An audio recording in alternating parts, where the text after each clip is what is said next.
Hello everyone, welcome back to another video. और आज की वीडियो में हम रेलिवेंट पार्टिकल से मिलेंगे जो कि कॉस्मोलॉजी को अंडरस्टैंड करने के लिए ज़रूरी है, क्योंकि बार बार इनका जिक्र आएगा तो मैं चाहता हूँ हम अभी इनको समझ लें।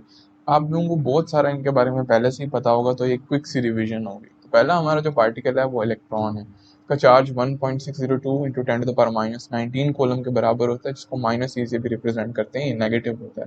इसका सिंबल ई होता है, उसके ऊपर एक माइनस का साइन सा बना दिया जाता है। फिर इसका जो मास होता है वो बहुत टाइनी होता है, 9.1 इंटू 10⁻⁻81 केजीज के बराबर। रेस्ट एनर्जी वो एनर्जी होती है जो आइंस्टाइन ने कहा था E equals M C square, यानी हर मैस के अंदर, हर मैसिव पार्टिकल के अंदर एक एनर्जी उसके मैस की वजह से ही मौजूद है, जिसको हम एम सी स्क्वेयर से रिप्रेजेंट करते हैं। उसके यूनिट्स हम जो यूज़ करते हैं वो जाउल के नहीं करते, ऐसे यूनिट्स नहीं यूज़ करते क्योंकि उनमें वैल्यू बहुत स्मॉल आती है, तो हम 0.511 मेगा इलेक्ट्रॉन वोल्ट यूज़ करते हैं, इससे हमारे पास वैल्यूज़ अच्छी आती हैं। तो it's the stuff around atoms, यानी इनके जो इलेक्ट्रॉन्स हैं ये एटम्स के अंदर मौजूद होते हैं। क्योंकि ये मेन कैरेक्टर है केमिस्ट्री के, क्योंकि केमिस्ट्री के अंदर एटॉमिक बॉन्ड्स बनते हैं, और एटॉमिक बॉन्ड्स की स्टडी बहुत इंपॉर्टेंट होती है, जो कि शेयरिंग ऑफ इलेक्ट्रॉन से ही बनते हैं। अब हम मिलते हैं प्रोटॉन्स और न्यूट्रॉन्स से, जो कि इकट्ठे, जिनको बैरियॉन्स कहा जाता है। प्रोटॉन का जो सिंबल होता है वो पी होता है, इसकी rest energy 938.3 mega electron volt के बराबर होती है। इसका जो चार्ज होता है वो +1 ई होता है, यानी एक इलेक्ट्रॉन के चार्ज की जितना ही होता है, मगर पॉजिटिव होता है। अब इलेक्ट्रॉन खुद, ये जो प्रोटॉन है, खुद एक फंडामेंटल पार्टिकल नहीं है। ये खुद 3 क्वार्क्स से मिलकर बना होता है, जो कि फंडामेंटल पार्टिकल्स होते हैं।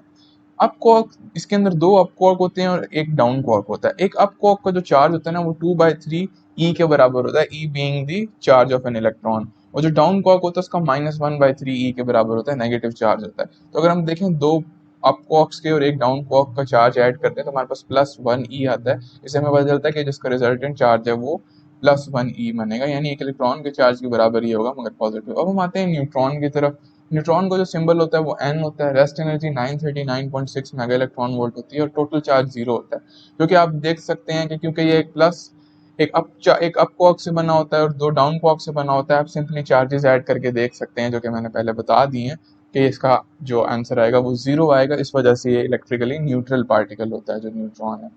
दोनों प्रोटॉन्स और न्यूट्रॉन्स जो है ना, ये इलेक्ट्रॉन से तकरीबन 2000 टाइम्स हैवियर हैं।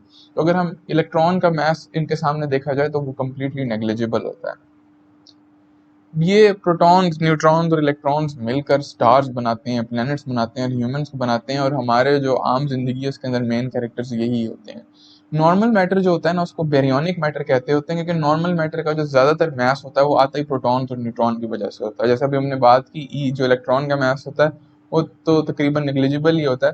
तो नॉर्मल मैटर जो होता है, जो स्टार्स हैं, प्लैनेट्स हैं, ह्यूमंस हैं, खुद प्रोटॉन्स न्यूट्रॉन्स हैं, इसको हम बेरियोनिक मैटर कहते हैं, इसलिए क्योंकि ये बेरियॉन्स से मिलकर बना होता है।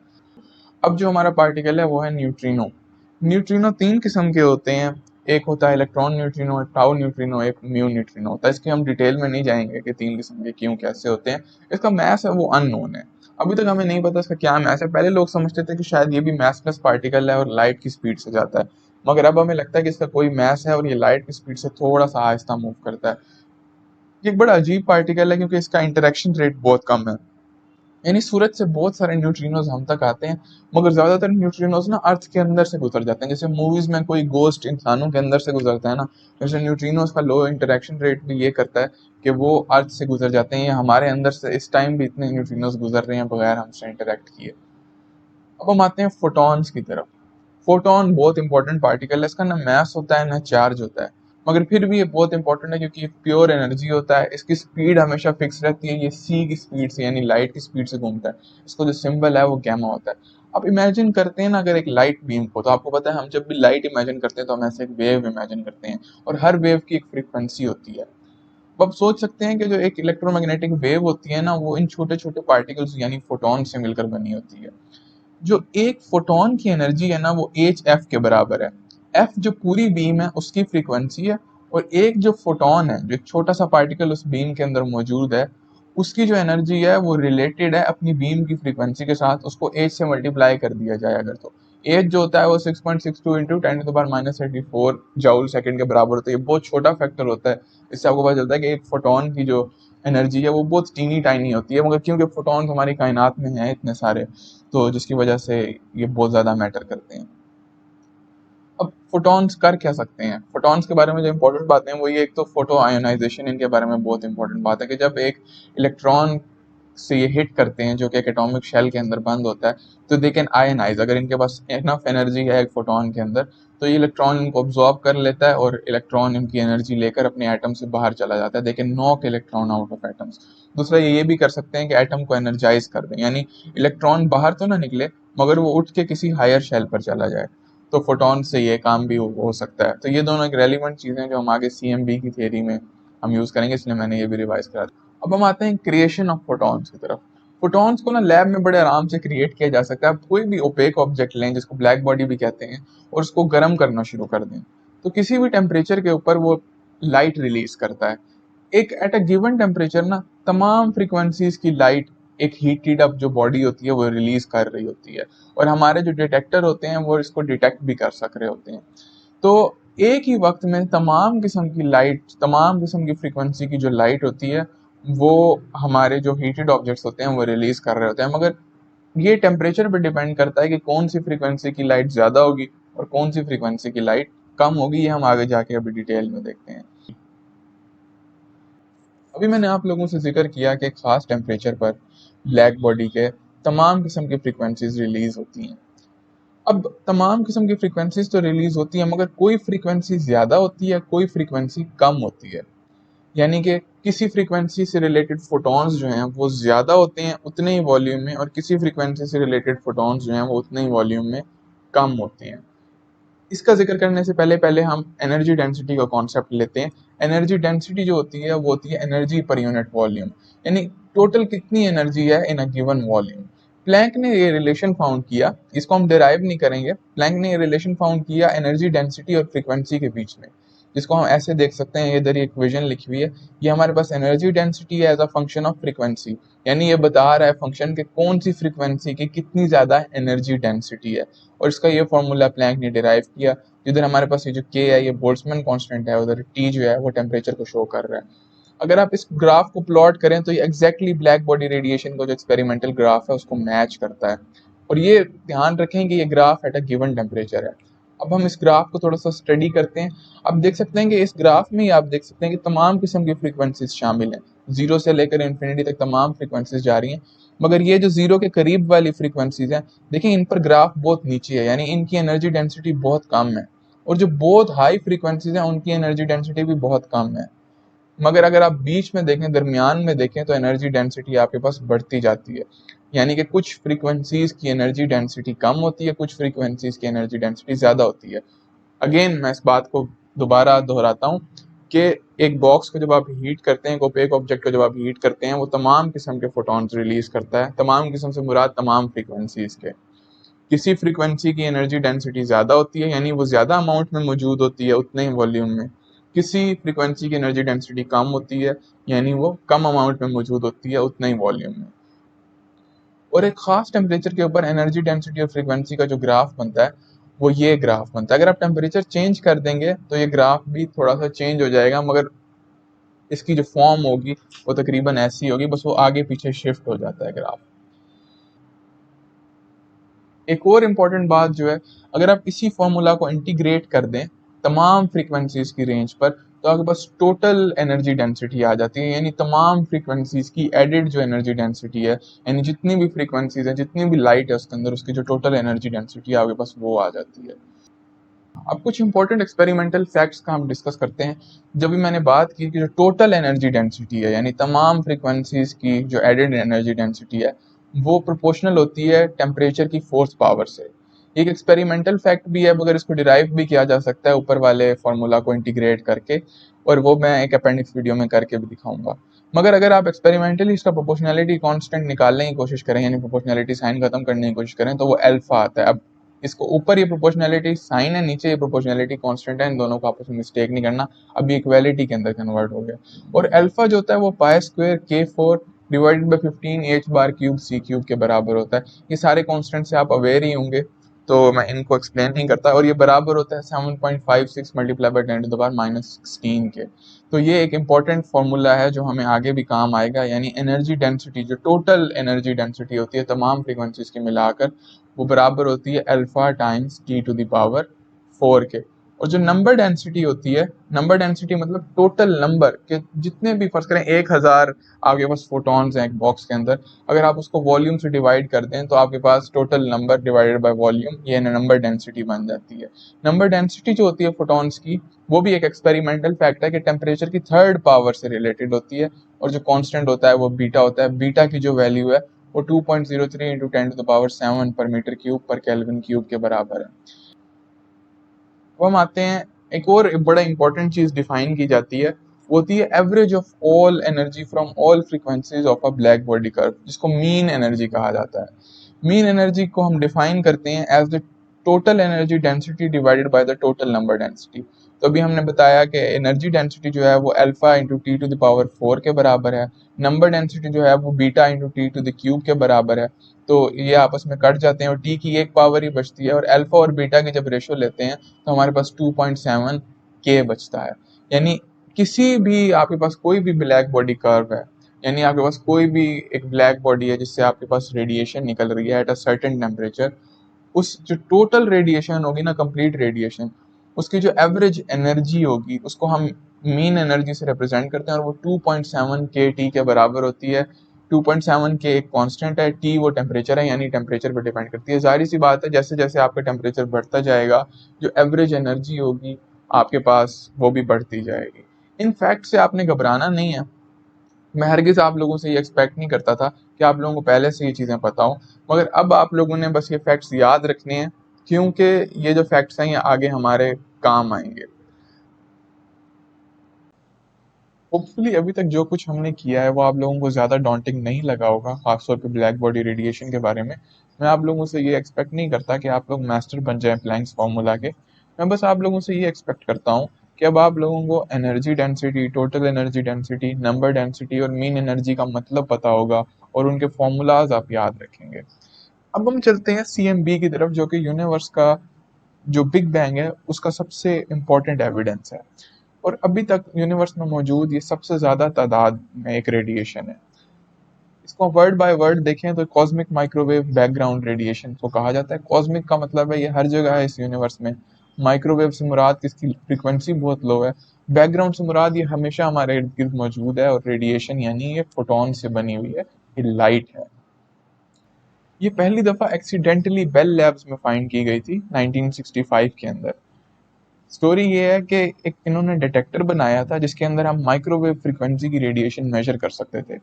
मजे की बात ये हुई, कंफ्यूजिंग बात भी ये हुई कि इर्द गिर्द कोई माइक्रोवेव रेडिएशन का सोर्स नहीं था, मगर इन्होंने देखा कि बहुत ज्यादा तादाद में इनका जो डिटेक्टर है वो माइक्रोवेव रेडिएशन नोटिस कर रहा है। उन्होंने सोचा कि ये रेडिएशन कहाँ से आ रही है, क्या है ये रेडिएशन। बाद में सैटेलाइट एक्सपेरिमेंट्स ने कंफर्म किया कि ये रेडिएशन ना सिर्फ इधर उनके डिटेक्टर में आ रही थी, बल्कि जब सैटेलाइट स्पेस में भेजी गई तो उनको ये पता चला कि एम्प्टी स्पेस में हर जगह ये रेडिएशन मौजूद है, और ये रेडिएशन इक्विलिब्रियम में है, यानी ये रेडिएशन का टेम्परेचर एक ही है।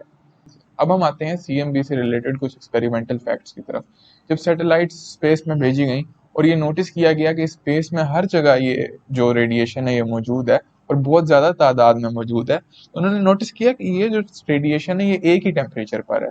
तो आप यूं भी समझ सकते हैं क्योंकि ये पूरे यूनिवर्स में हर जगह फैली हुई है, तो एम्प्टी स्पेस का जो टेम्परेचर है वो भी इसकी वजह से 2.7 केल्विन के बराबर है। बहुत लो टेम्परेचर है ये। इसकी जो एनर्जी डेंसिटी है वो 4.17 into 10⁻⁻14 joule per metre cube है। बहुत लो एनर्जी डेंसिटी है, मगर इसकी नंबर डेंसिटी बहुत ज्यादा है। एक मीटर क्यूब में तकरीबन 4 इंटू 10⁸ नंबर होते हैं फोटॉन्स, यानी एक मीटर क्यूब के अंदर 4 इंटू 10⁸ फोटॉन्स मौजूद होते हैं। बहुत ज्यादा है। इसको आप ऐसे इमेजिन कर सकते हैं कि एक टी स्पून के अंदर आप जितनी चीनी लेते हैं ना, उतने वॉल्यूम के अंदर भी 411 CMB फोटॉन्स होते हैं। या रेफरेंस के लिए मजीद अगर आप अपने अंगूठे को अपनी उंगली से मिलाएं तो आपके पाम के अंदर जो खला पैदा होती है, अगर बड़ा लाइटली मिलाएं तो जो खला पैदा होती है उसके अंदर भी तकरीबन 600 CMB के फोटॉन्स मौजूद होते हैं। तो मीन एनर्जी जो होती है इनकी वो 6.34 इंटू 10⁻⁻4 इलेक्ट्रॉन वोल्ट के बराबर है।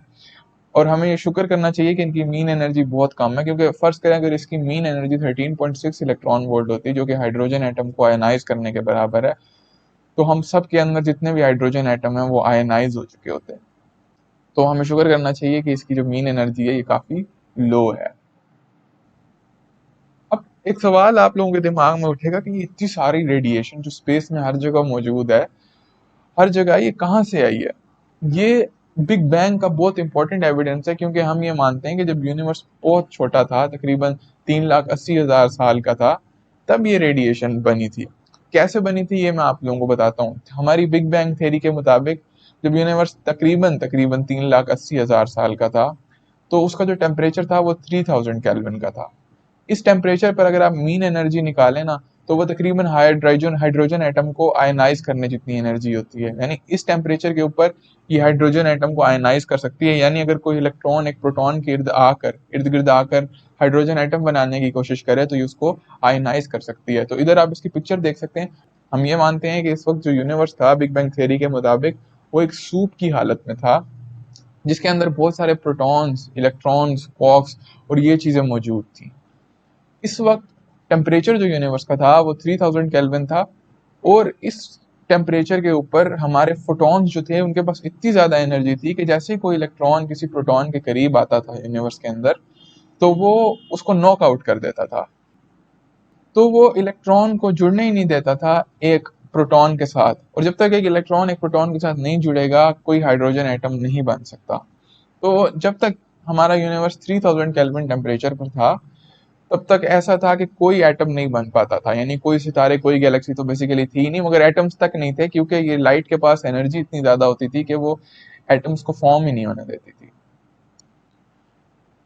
थर्मोडायनेमिक्स ये कहती है कि जैसे जैसे कोई चीज एक्सपैंड करती है, कोई बॉक्स जिसके अंदर रेडिएशन है, अगर आप उस बॉक्स को एक्सपैंड कराएंगे तो उस रेडिएशन का जो टेम्परेचर है वो कम होता जाएगा। और कम टेम्परेचर के ऊपर रेडिएशन के पास जो मीन एनर्जी होती है, जो एवरेज एनर्जी होती है, वो भी कम होती है। ये भी हमें थर्मोडायनेमिक्स से पता चलता है। अब यूनिवर्स जैसे जैसे एक्सपैंड करता गया ना, तो यूनिवर्स कूल डाउन भी होता गया। क्या था कि जब यूनिवर्स 3000 केल्विन से काफी सारा नीचे गिरा, तकरीबन 2500 केल्विन आप समझ लें, वहां तक आ गया, तो फोटॉन्स के पास इतनी एनर्जी नहीं रही कि वो आयनाइज कर सकें हाइड्रोजन एटम को। तो जब एक इलेक्ट्रॉन एक प्रोटॉन के करीब आता था, तो वो प्रोटॉन के इर्द गिर्द घूमने लग जाता था, एक हाइड्रोजन एटम बना लेता था। और जब एक फोटोन आके इस इलेक्ट्रॉन को हिट करता था, तो इसके पास इतनी एनर्जी नहीं होती थी कि ये एटम को आयनाइज कर पाए। तो वो हायर शेल पर तो चला जाता था, मगर वो आयनाइज नहीं होता था। तो क्या हुआ कि एटम्स बनना स्टार्ट हो गए हाइड्रोजन और हीलियम के, और ये सीएमबी जो है ये अपने रास्ते पर चल दी। क्योंकि जब भी ये किसी एटम को हिट करती थी, तो एटम को इससे फर्क ही नहीं पड़ता था। ये जो रेडिएशन है, ये आज भी हम तक आती है। और जैसे जैसे यूनिवर्स मजीद कूल डाउन होता गया, ये रेडिएशन भी मजीद कूल डाउन होती गई और पूरे यूनिवर्स में फैल गई। यही रेडिएशन है जिसको हम आज सीएमबी कहते हैं। और कूल होते होते, यानी 3000 केल्विन से कूल होते होते, आज इसका टेम्परेचर 2.7 केल्विन है। मजे की बात है, बिग बैंग के मॉडल्स जब हमने बनाए थे, तो हमने पहले ही प्रिडिक्ट कर लिया था कि यूनिवर्स में कोई ऐसी रेडिएशन होनी चाहिए जिसका टेम्परेचर 2.7 केल्विन होगा। और जब ये रेडिएशन मेजर की गई और उसका टेम्परेचर 2.7 केल्विन मेजर किया गया, तो ये बहुत बड़ा ट्रायम्फ था बिग बैंग थ्योरी के लिए। थर्मोडायनेमिक्स के लॉज यूज करके हम ये कैलकुलेट कर सकते हैं कि यूनिवर्स का जो टेम्परेचर है ना, ये यूनिवर्स के स्केल फैक्टर के साथ साथ डिक्रीज करेगा, यानी इनवर्सली प्रोपोर्शनल है। हमें पता है कि स्केल फैक्टर तो हमेशा इंक्रीज करता है। T=0 से अब तक स्केल फैक्टर इंक्रीज किया आ रहा है, क्योंकि स्केल फैक्टर यूनिवर्स के साइज के प्रोपोर्शनल होता है, और यूनिवर्स का साइज हमेशा बढ़ता आ रहा है। ये एक एक्सपेरिमेंटल फैक्ट है, और स्केल फैक्टर को भी हमने लास्ट वीडियो में बड़ी डिटेल में स्टडी किया था। तो यूनिवर्स का टेम्परेचर इसका मतलब है डिक्रीज कर रहा है। अब हमें पता है कि जिसने भी बेसिक थर्मोडायनेमिक्स पढ़ी हुई है, उसने पढ़ा होगा कि एक गैस जब एक सिलेंडर के अंदर बंद हो और उस सिलेंडर का वॉल्यूम बढ़ता जाए, तो गैस का टेम्परेचर या उसकी इंटरनल एनर्जी कम होती जाती है। मगर यूनिवर्स के अंदर जो गैस है, वो फोटोन गैस है। अब फोटोन गैस को कैसे मॉडल करना है और ये फॉर्मूला कैसे डिराइव करना है, ये हम करने जा रहे हैं। जिसको ये बात ऑब्वियस लगती है, वो बेशक ये प्रूफ स्किप कर सकता है, मगर हम ये प्रूफ अब करेंगे। प्रूफ शुरू करने से पहले ना कुछ एसेंशियल फैक्ट्स है जो मैं आप लोगों को बताना चाहता हूँ। एक तो ये है कि इस प्रूफ में हम जो फॉर्मूला यूज़ करेंगे एनर्जी डेंसिटी का, रेडिएशन की, वो हम ये यूज़ करेंगे जो हम ब्लैक बॉडी एक्सपेरिमेंट में से देख के आए हैं, कि जो एनर्जी डेंसिटी होती है वो प्रोपोर्शनल होती है टेम्परेचर की फोर्स पावर से, और जो कांस्टेंट होता है वो अल्फा होता है। ये अभी हम पीछे देख आए हैं। इसके बाद ये है कि प्रेशर और एनर्जी डेंसिटी के दरमियान क्या रिलेशन होता है। तो कोई भी गैस होगी ना, चाहे वो आम गैस हो, आइडियल गैस हो, चाहे वो फोटोन गैस हो, उसका जो प्रेशर होता है ना, वो प्रोपोर्शनल होता है उसकी एनर्जी डेंसिटी के। और प्रोपोर्शनैलिटी कांस्टेंट जो होता है उसको हम ओमेगा कहते हैं। ठीक है, omega is the proportionality constant. और जब एक्सपेरिमेंट्स किए जाते हैं, बल्कि आगे हम एक अपेंडिक्स वीडियो में भी ये प्रूव करेंगे कि फोटॉन्स के लिए जो ओमेगा की वैल्यू आती है ना, ये 1/3 आती है। तो एक फोटोन गैस, यानी कि एक जो हम अगर एक बॉक्स लें और उसके अंदर फोटॉन्स हों, तो उस बॉक्स की वॉल्स पर जो फोटोन गैस की वजह से प्रेशर पड़ रहा होगा वो बराबर होगा 1/3 times the energy density of the photon gas. Intuitively आप ऐसे देख सकते हैं कि अगर 3-4 फोटॉन्स हो एक बॉक्स के अंदर, यानी डेंसिटी बहुत लो हो, तो डेंसिटी को आप एनर्जी डेंसिटी भी समझ सकते हैं, तो प्रेशर भी बहुत लो होगा, क्योंकि वो आहिस्ता आहिस्ता जाके वॉल से टकराएंगे कभी कभी, और वो कोई प्रेशर ही नहीं फील होगा वॉल पे। इसके मुकाबले में अगर वो वॉल भरी हुई हो और एनर्जी भी बहुत ज्यादा हो जो पार्टिकल्स उस वॉल के अंदर हैं, तो वॉल्स के ऊपर बड़ा हाई प्रेशर फील होगा। इसलिए हम देख सकते हैं कि pressure is directly proportional to energy density. और फोटॉन्स के लिए जब एक्सपेरिमेंट किया जाए तो जो प्रोपोर्शनलिटी कांस्टेंट आता है ना, ये 1/3 के बराबर आता है। तो ये एक इंपॉर्टेंट फैक्ट है। उसके बाद फर्स्ट लॉ ऑफ थर्मोडायनेमिक्स हम यूज करेंगे इस प्रूफ के अंदर, तो वो भी मैं आप लोगों को बता दूं। फर्स्ट लॉ ऑफ थर्मोडायनेमिक्स कहता है कि जितनी एक बॉडी को हीट दी जाती है, वो हीट वो बॉडी यूज करती है एक तो अपनी एनर्जी बढ़ाने के लिए, क्योंकि अगर हम इधर से आप देख सकते हैं कि अगर हम एक सिलेंडर को हीट करेंगे जिसके अंदर एक गैस भरी हो और उसके ऊपर एक पिस्टन भी लगाओ, तो थोड़ी सी जो हीट है वो अपनी टेम्परेचर बढ़ाने के लिए भी गैस यूज कर सकती है, और बाकी जो हीट है वो उसको एब्जॉर्ब करके वो गैस वर्क करेगी पिस्टन के ऊपर और पिस्टन का वॉल्यूम बढ़ाएगी। तो जो चेंज इन हीट है वो बराबर होगी चेंज इन एनर्जी के प्लस दी वर्क डन जो उसको वॉल्यूम बढ़ाने में करना पड़ा है। और अगर एक्सट्रीमली स्मॉल चेंजेस हो तो जो डेल्टाज होते हैं वो डी के अंदर चेंज हो जाते हैं, तो D Q is equal to D E plus P D V. D V इधर चेंज इन वॉल्यूम है, पी हमारे पास प्रेशर है, ई अगेन टोटल एनर्जी है, क्यू हीट है। हम मॉडल क्या बनाएंगे अपना प्रूफ करने के लिए? प्रूफ करने के लिए हम ऐसे मॉडल बनाएंगे कि यूनिवर्स के अंदर एम्प्टी स्पेस है, हमें पता है, और इस एम्प्टी स्पेस के अंदर ये जो रेडिएशन है सीएमबी की, ये भरी हुई है। अब हम एम्प्टी स्पेस के अंदर एक आर्बिट्रेरी सी क्यूब बनाते हैं। ये एक हकीकत में क्यूब नहीं है, ठीक है। ये क्यूब हम इधर भी बना सकते थे, इधर भी बना सकते थे, हम पूरे यूनिवर्स में क्यूब कहीं भी बना सकते थे एम्प्टी स्पेस के अंदर, लेकिन हमने एम्प्टी स्पेस के अंदर एक आइडियल, एक इमेजिनरी क्यूब बनाई है। और क्योंकि हमें पता है कि एम्प्टी स्पेस जो है वो एक्सपैंड कर रही है, हमारा यूनिवर्स क्योंकि एक्सपैंड कर रहा है, तो इसकी जो लेंथ होगी किसी भी साइड की वो टाइम पर डिपेंडेंट होगी।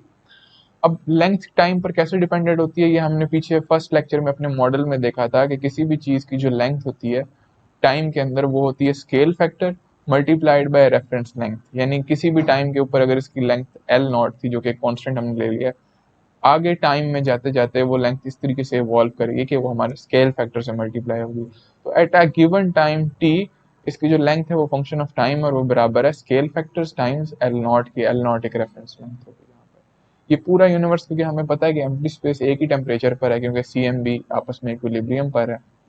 अब अगर इस वॉल्यूम देखना होगा हमने इस क्यूब का, जो हमारी इमेजिनरी क्यूब है, तो इस क्यूब का जो वॉल्यूम है वो एल क्यूब के बराबर होगा, है ना। किसी भी क्यूब का जो वॉल्यूम होता है वो उसकी जो लेंथ होती है किसी भी साइड की उसके क्यूब के बराबर होता है। और अगर हम इसके अंदर ये वैल्यू पुट कर देंगे जो हमने ऊपर फाइंड की है, वो है a of t into l not cube, तो ये a cube times L not cube आ जाएगा। अगेन ए क्यूब टाइम पर डिपेंडेंट है, एल नॉट एक कॉन्स्टेंट है। तो स्पेस जो है क्योंकि वो इससे भरी हुई है सीएमबी से, क्योंकि स्पेस भरी हुई है, और सीएमबी जो है वो इक्विलिब्रियम में है अपने साथ, तो स्पेस के अंदर कोई चेंज इन हीट नहीं होता। यानी हमारे बॉक्स के अंदर कोई चेंज इन हीट नहीं होगा, क्योंकि बॉक्स के बाहर भी सेम टेम्परेचर है, अंदर भी सेम टेम्परेचर है ना, जो हमने क्यूब इमेजिन की है।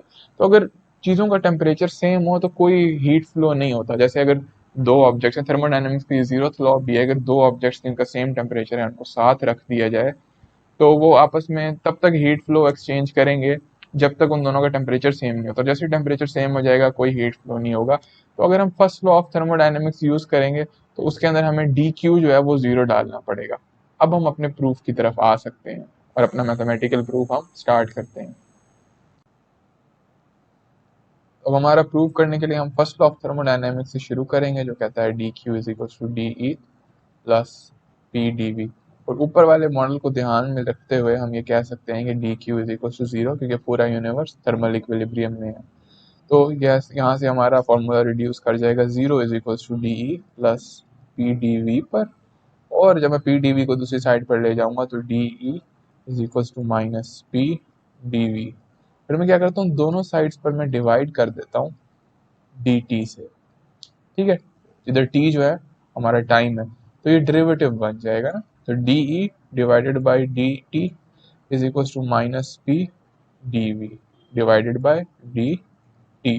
तो मैं पी ओवर डी टी लिखूँ या D V by D T लिखूँ, उससे फर्क नहीं पड़ता, ये D V by D T से लिखा है क्योंकि अभी जो है ना डेरिवेटिव की तरह काम करेगा। तो अब हम क्या कर सकते हैं, ई जो है वो ध्यान रखेंगे टोटल एनर्जी है, टोटल एनर्जी ई है, तो टोटल एनर्जी किसके बराबर होगी, एनर्जी डेंसिटी टाइम्स वॉल्यूम की, क्योंकि अगर एनर्जी डेंसिटी होती है total energy per unit volume, तो एनर्जी डेंसिटी को अगर मैं वॉल्यूम से मल्टीप्लाई कर दूंगा तो मेरे पास टोटल एनर्जी आ जाएगी। अब हमें एनर्जी डेंसिटी पता है उसकी, वो उसको हम ई गैमा एप्सिलॉन गैमा की तरह लिखते होते हैं, और वॉल्यूम वी होता है। अच्छा, तो अब एनर्जी डेंसिटी क्या होती है हमारे पास, एनर्जी डेंसिटी की जगह हम लिख सकते हैं alpha T to the power 4 times volume. अब टेम्परेचर भी वक्त के साथ साथ चेंज हो रहा है, और वॉल्यूम भी वक्त के साथ साथ चेंज हो रहा है, क्योंकि यूनिवर्स जो है वो एक्सपैंड कर रहा है। अब हम इक्वेशन वन के अंदर ये फॉर्मूला टोटल एनर्जी का पुट कर देते हैं, तो हम इक्वेशन वन के अंदर अगर ई की वैल्यू पुट कर दें तो हमारे पास यहाँ आ जाता है alpha T to the power 4 V, इसका डेरिवेटिव बन जाएगा, बस मैंने ई इसके अंदर पुट कर दिया minus P D we by D T. अब जब डेरिवेटिव लेंगे तो अल्फा सिर्फ कांस्टेंट है, मगर ये भी टेम्परेचर का, जो टेम्परेचर है वो भी टाइम डिपेंडेंट है, और जो वॉल्यूम है वो भी टाइम डिपेंडेंट है, तो इधर हमें डेरिवेटिव का प्रोडक्ट रूल लगाना पड़ेगा, तो अल्फा बाहर आ जाएगा, तो डी बाई वी, पहले हम प्रोडक्ट रूल लगाएंगे टेम्परेचर के ऊपर, तो हमारे पास d by D t temperature की पावर 4, अभी हमने इसको कंप्यूट नहीं किया, प्लस टेम्परेचर की fourth power d we by D t, हमारे पास इस तरीके से आ जाएगा, और इधर हमारे पास होगा minus P D we by D T, ये हमने प्रोडक्ट रूल लगा लिया। इसके बाद हम इसको थोड़ा सा मजीद सिंप्लीफाई कर देते हैं, तो हमारे पास आ जाएगा v, और d बाई डी टी जब t की 4 पावर का डेरिवेटिव लिया जाएगा तो ये हो जाएगा 4, 4 इधर आ जाएगा, नीचे आ जाएगा, t की पावर 3 हो जाएगी, पावर में से एक सब्ट्रैक्ट हो जाएगा, और हमारे पास यहाँ आएगा D T by D T, क्योंकि अभी हमें इसके एक्सप्लिसिट फॉर्म तो नहीं पता ना टाइम में, तो इसको हमें चेन रूल से आगे भी लिखना पड़ेगा। उसके बाद हमारे पास आगे ऐसे ही आ जाएगा T four D we by D T.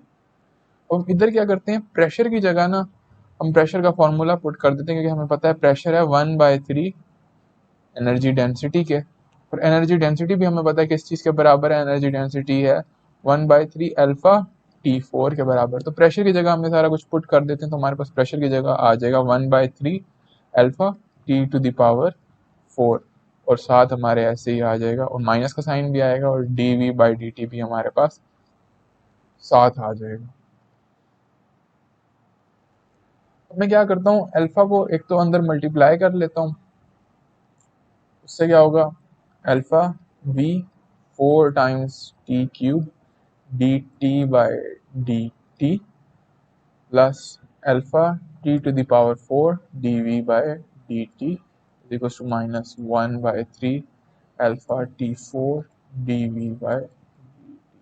अब मैं इस टर्म को ना दूसरी साइड पर ले जाता हूँ, इस टर्म को अगर मैं दूसरी साइड पर ले जाऊँ तो मेरे पास बच जाएगा alpha V 4t cube D T by D T is equal to minus 1/3 alpha T to the power 4 D V by D T minus alpha T to the power 4 D V by D T. अब ये दोनों बिल्कुल एक जैसी terms हैं, तो ये आपस में ऐड हो सकती हैं, तो इधर मेरे पास आ जाएगा alpha V 4t cube D T by D T is equals to, अब -1/3, और -1 कितना होता है, -4/3, तो ये हमारे पास आ जाएगा -4/3 alpha T to the power 4 D we by D T, और यहाँ पर हमारे अल्फा से अल्फा कैंसिल हो जाएगा, और टी की थर्ड पावर जो है टी की फोर्थ पावर से कैंसिल होगी, और दूसरी तरफ टी की 1 पावर आ जाएगी,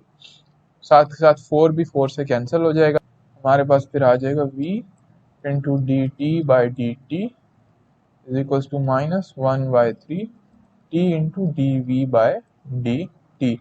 मैं टेम्परेचर को एक साइड पर रख देता हूँ और वॉल्यूम को एक साइड पर रख देता हूँ, तो टेम्परेचर वाली टर्म्स मेरे पास आ जाएंगी D T by D T, और यहाँ 1/T हो जाएगा, और मेरे पास वॉल्यूम वाली टर्म्स आ जाएंगी -1/3V और ऊपर D V by D T.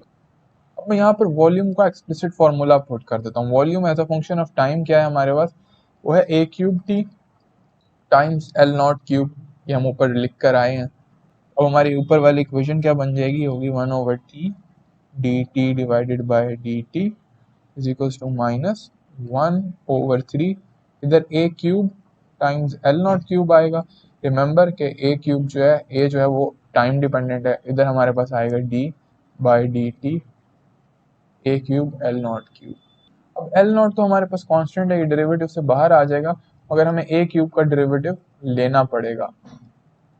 तो जब एल नॉट बाहर आएगा डेरिवेटिव से, ये ऊपर आ जाएगा 3a cube L not cube, और a क्यूब का जब हम डेरिवेटिव लेंगे तो 3 नीचे आएगा, a का स्क्वायर हो जाएगा, और D A by D T आएगा, क्योंकि हमें अगेन a की एक्सप्लिसिट फॉर्म नहीं पता।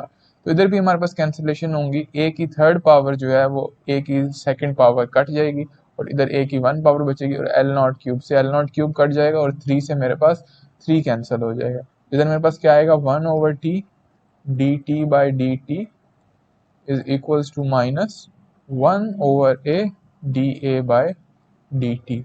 अब मैं क्या करूँ, अगर डी टी से डी टी कैंसिल कर दूँ, यानी टाइम डेरिवेटिव्स खत्म कर दूँ, तो मेरे पास से सिर्फ दोनों तरफ a और t की फॉर्म बच जाएगी। ऊपर है change in temperature divided by time is equals to minus change in scale factor divided by scale factor. अब मैं क्या कर सकता हूँ, दोनों तरफ इंटीग्रेट कर सकता हूँ, और आपको पता है ये अगर हमारे पास कोई फंक्शन इस तरीके का हो, डी वाई ओवर वाई की फॉर्म हो, तो उसका जो आंसर होता है वो लॉग नेचुरल y होता है। तो अब हम इसको क्या लिख सकते हैं, लॉग नेचुरल t, और दूसरी तरफ क्या लिख सकते हैं, माइनस लॉग नेचुरल a, और लॉग का रूल यूज करते हुए ऊपर पावर चली जाएगी, माइनस ऊपर चला जाएगा, तो ये हो जाएगा लॉग नेचुरल, क्या हो जाएगा, लॉग नेचुरल दोनों तरफ, क्योंकि वो लॉग के अंदर है तो हमें पता है कि लॉग नेचुरल आपस में कैंसिल भी हो सकते हैं, या हम इनको एक्सपोनेंशियल लेकर भी कैंसिल कर सकते हैं।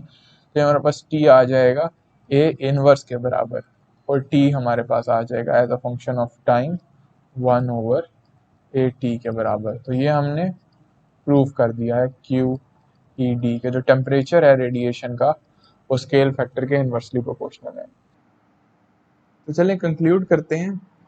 लास्ट लेक्चर में हमने हबल्स लॉ के बारे में पढ़ा था, जो कि बताता है कि यूनिवर्स एक्सपैंड कर रहा है, तमाम गैलेक्सीज एक दूसरे से दूर जा रही हैं। वहां से हमने एक बड़ी सिंपल डिडक्शन की थी कि इसका मतलब ये है कि एक वक्त ऐसा भी होगा जब तमाम गैलेक्सीज और तमाम चीजें एक दूसरे के इंतहाई करीब होंगी।